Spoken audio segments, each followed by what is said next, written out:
The KGB was even curious about this gentleman. It may look innocent.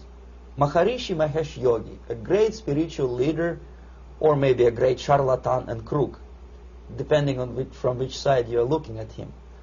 Beatles were trained at his ashram in Hardwar in India how to meditate.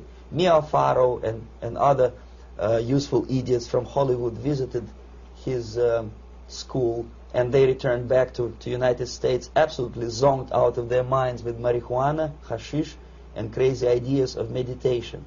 To meditate, in other words, to isolate oneself from the current social and political issues of your own country. To get into your own bubble, to forget about troubles of the world. Obviously, KGB was very fascinated with such a beautiful school, such a brainwashing center for stupid Americans. I was dispatched by the KGB to check what kind of VIP Americans attend this school. That's you on the left. Yes, I'm on the left.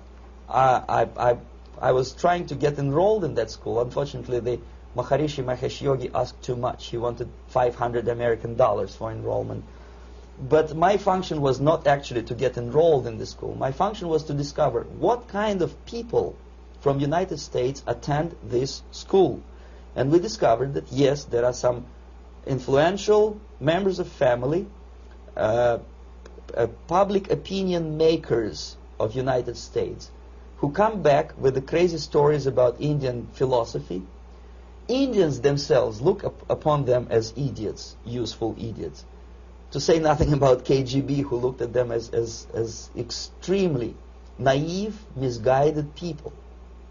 Obviously, a VIP, say a wife of a congressman, or a prominent Hollywood personality, after being trained in that school, is much more instrumental in the hands of manipulators of public opinion and KGB than a normal person who understands, who looks through this type of fake religious training. Why would they be more susceptible to manipulation? I just mentioned that because, you see, a person who is too much involved in introspective meditation.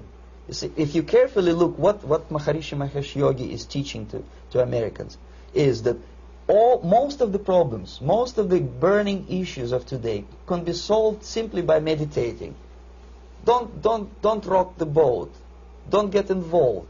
Just sit down, look at your navel, and meditate. And the things, due to some strange logic, due to cosmic vibration, will settle down by themselves. This is exactly what the KGB and Marxist-Leninist propaganda wants from Americans, to distract their opinion, attention, and mental energy from real issues of the United States into a non-issues, into a non-world, non-existent harmony. Obviously, it's more beneficial for the Soviet aggressors to have a bunch of duped Americans than Americans who are self-conscious, healthy, physically fit, and alert to the reality. Maharishi Mahesh Yogi obviously is not on the payroll of the KGB. But whether he knows it or not, he contributes greatly to demoralization of American society. And he's not the only one. There are hundreds of those gurus who come to your country to capitalize on naivete and stupidity of Americans. It's a fashion. It's a fashion to meditate. It's a fashion not to be involved. So obviously, you can see that if KGB were that curious, if they paid my trip to Hardwar, if they assigned me to that strange job, obviously they were very much fascinated. They were convinced that that type of brainwashing is very efficient and instrumental in demoralization of the United States.